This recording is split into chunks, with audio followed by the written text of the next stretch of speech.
السلام علیکم ورحمۃ اللہ وبرکاتہ۔ امید کرتا ہوں تمام قرآن کریم سننے والے، سیکھنے والے، محبت کرنے والے خیرت و عافیت سے ہوں گے۔ دعا گو ہوں اللہ تعالیٰ تمام ویورز کو جلد از جلد قرآن کریم سکھا دے۔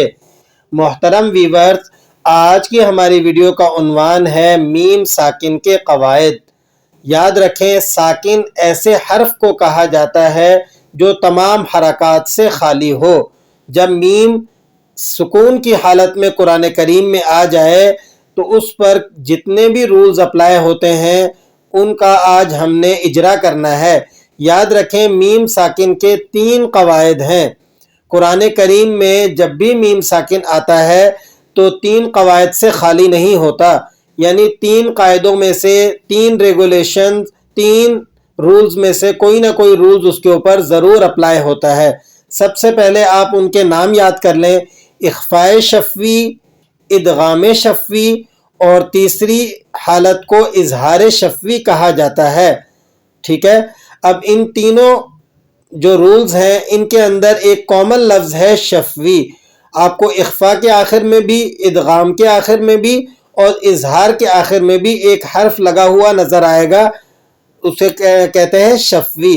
اب شفوی لفظ جو ہے اس حرف کو کہا جاتا ہے جو لبوں سے ادا ہو، ہونٹوں سے ادا ہونے والے حرف کو ہم شفوی کہتے ہیں۔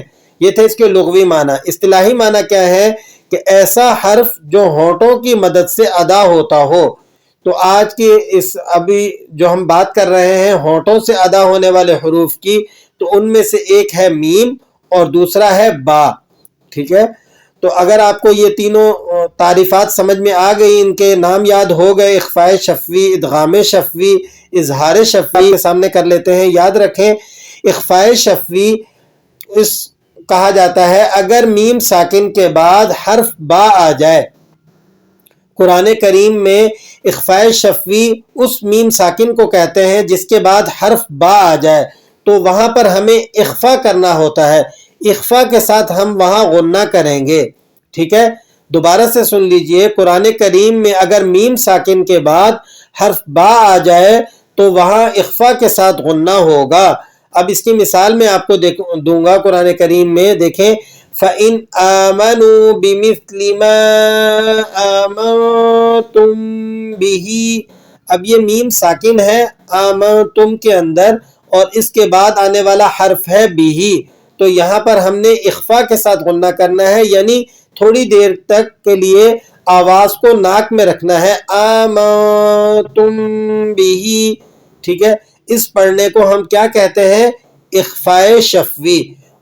اب آپ کو ایک اور مثال دے دیتا ہوں میں اس میں، دیکھیں من آمن منہم باللہ، منہم باللہ، اب کوئی اسے ایسے پڑھ لے منہم باللہ تو یہ درست نہیں ہے۔ آپ کو یہاں پر اخفاء کرنا ہوگا، یعنی تھوڑی دیر تک کے لیے آواز کو ناک میں چھپانا ہوگا۔ کس طرح سے ہم اسے پڑھیں گے؟ آمن منہم باللہ، تو دیکھیں میم ساکن ہے اور اس کے بعد اگلا آنے والا حرف با ہے، تو اس پڑھنے کو، اس کیفیت کو ہم کیا کہتے ہیں؟ اخفاء شفوی۔ اگر آپ کو اخفاء شفوی کی تعریف سمجھ میں آ گئی تو اب ہم دوسری قسم کو دیکھ لیتے ہیں۔ دوسری قسم تھی ادغام شفوی۔ ادغام شفوی کس کیفیت کو کہا جاتا ہے؟ اگر میم ساکن کے بعد اگلا حرف دوبارہ سے میم آ جائے، میم ساکن کے بعد آگے آنے والا حرف بھی میم ہی ہے، ٹھیک ہے، اگر ایسا ہو تو وہاں ادغام کے ساتھ غنہ ہوگا۔ دوبارہ سے سن لیں، ادغام شفوی کہا جاتا ہے اگر میم ساکن کے بعد آگے آنے والا حرف بھی میم ہی ہے تو وہاں ہم غنہ تو کریں گے، لیکن غنہ کس کیفیت کے ساتھ ہوگا؟ ادغام والی کیفیت کے ساتھ ہوگا۔ ادغام کسے کہتے ہیں؟ کہ لفظ کو پورے کے پورے کو دوسرے حرف میں چھپا دینا۔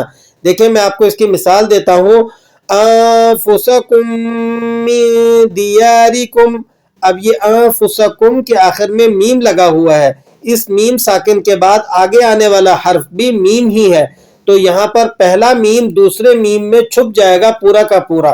اس چھپانے کو، اس مدغم کرنے کو ادغام کہا جاتا ہے۔ تو اب ہم نے ان دونوں میم کو ایک بنا کر کس طرح سے پڑھنا ہے؟ انفسکم،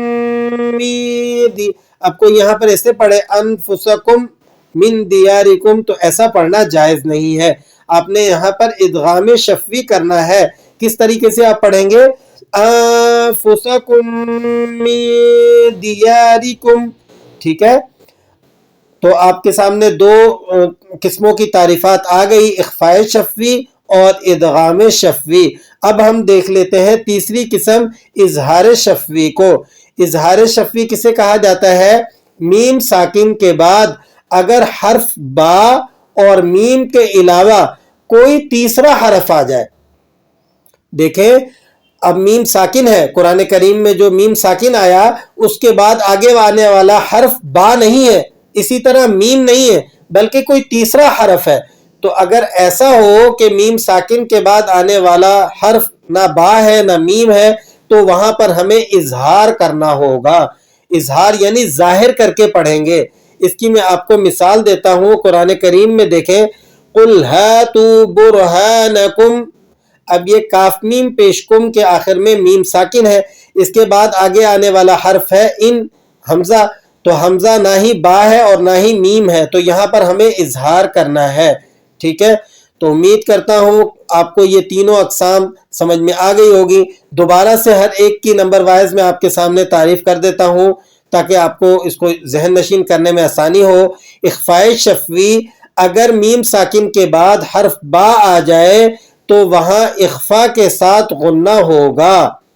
دوسری قسم ہے ادغام شفوی، اگر میم ساکن کے بعد حرف میم آ جائے تو وہاں ادغام کے ساتھ غنہ کرنا ہوتا ہے، ٹھیک ہے؟ دوبارہ سے سن لیں، اگر میم ساکن کے بعد حرف میم آ جائے تو وہاں ادغام کے ساتھ غنہ کرنا ہوتا ہے۔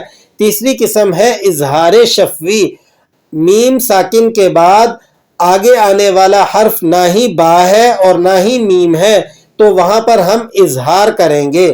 یہ بالکل آسان ہے، اس میں بالکل بھی کوئی مشکل نہیں ہے، آپ اسے ایسے سمجھ لیں، اخفاء شفوی غنہ ہوگا، ادغام شفوی غنہ ہوگا، اظہار شفوی غنہ نہیں ہوگا۔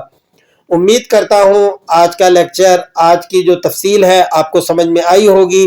اب ہم چلتے ہیں اپنی ویڈیو کے لاسٹ میں ہوم ورک سیکشن کی طرف۔ آج کا ہمارا سوال ہے، قرآن مجید کی پہلی وحی کس جگہ پر نازل ہوئی؟ قرآن مجید کی پہلی جو وحی تھی، پہلی جو سورت نازل ہوئی، وہ کس مقدس مقام پر نازل ہوئی؟ آپ ہمیں اس کا نام کامنٹ میں لازمی بتائیں۔